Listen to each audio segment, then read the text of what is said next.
hour away from the next round in the public impeachment inquiry. 4 witnesses take the stand today, the busiest day we've seen yet, and very possibly the most contentious day we've seen yet. Joining us now is Democratic Congressman Jim Himes, who is a member of the House Intelligence Committee, who will be doing some of the questioning today. Congressman, thank you for being with us. What part of the story, let's start with this morning, Col Vindman and Jennifer Williams, what part of the story do you think they tell?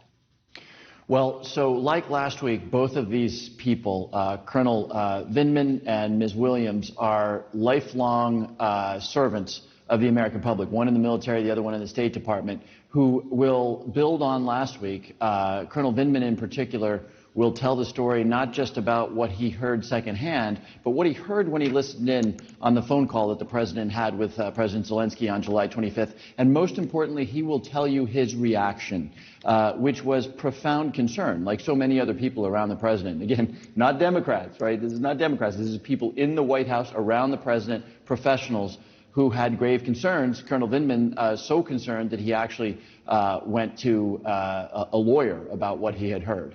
You say his reaction, and I think that's notable that you brought them up, because it's not in question what was said on the phone call anymore, for the most part. We've all seen the rough notes on it. We can see the president lean on the president of Ukraine. So why does Colonel Vindman's reaction to that matter? Well, it really matters because, of course, the president is still maintaining that not only did he not do anything wrong in demanding an investigation of the Bidens in the transcript, he's saying it was perfect. So the question is it perfect? And, of course, everyone around the president, and I reiterate what I just said, these are not Democrats. These are professionals, including, by the way, people that are political appointees of Donald Trump, to a person, had very, very negative reactions. They were very concerned by what they saw. And, of course, as the week develops, we will ultimately hear from Ambassador Sondland, who will, and there's a guy who gave $1 million to President Trump's inauguration and is very much a political person, a Republican, who will actually tell us what the president said. And that, of course, is the essential moment, right? Because up to date, we've had a lot of context, we've had a lot of circumstantial evidence, none of it good for the president, but we haven't actually heard somebody say, here's what the president told me to do.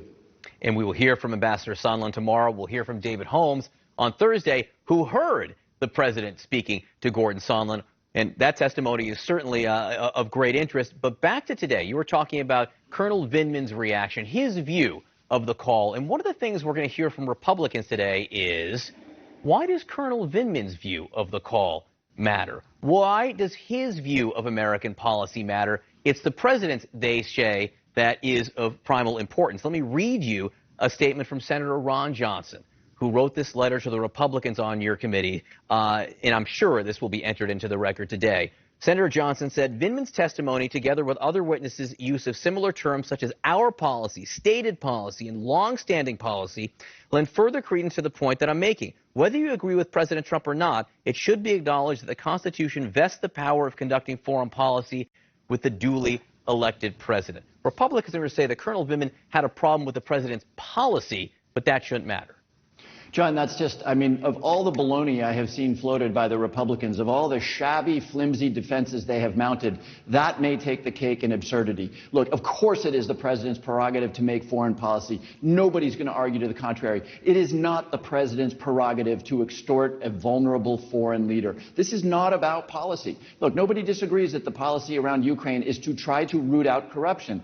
And, if you don't have your head so far into Donald Trump's imaginary world, asking a foreign leader to investigate your political opponent is the opposite of encouraging a country away from corruption. So there's two things that are problematic, John, with Senator Johnson's letter. Number one, it's absurd on the face of it for the reason that I just explained. Number two, and this is where you can see the emotion sort of welling up here, the Republicans and Senator Johnson are about sliming Colonel Vindman. If you read elsewhere in that letter, Senator Johnson says, it's possible that Colonel Vindman never really liked or never supported the president. That is the sliming of a patriot, and you're going to see that today, and it's going to be profoundly hurtful to this country. It's going to make it hard for me to sort of to continue to be as judicious as I'm supposed to be, given the circumstances, because just as making the argument that the president somehow has a right to make foreign policy and therefore he's allowed to act like a gangster is specious.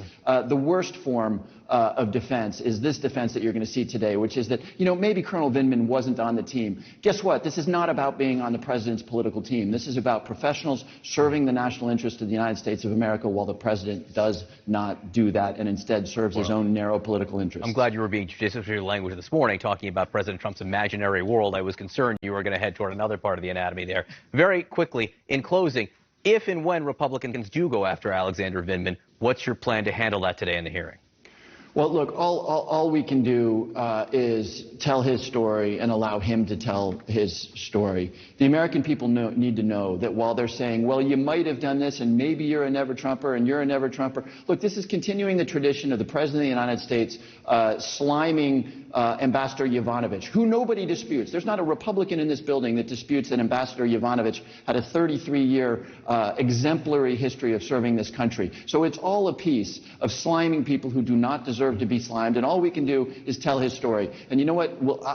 The way I'm going to keep my sort of equanimity today is just knowing how history will regard, even a year from now, how history will regard the sliming of a soldier who was awarded the Purple Heart because he was wounded in combat on behalf of his country. And in this moment, we're going to watch Republicans and the president slime that guy. Congressman Himes, thank you very much for being with us. We'll let you get into that hearing room. It begins in less than an hour. Appreciate it. Thank you, John.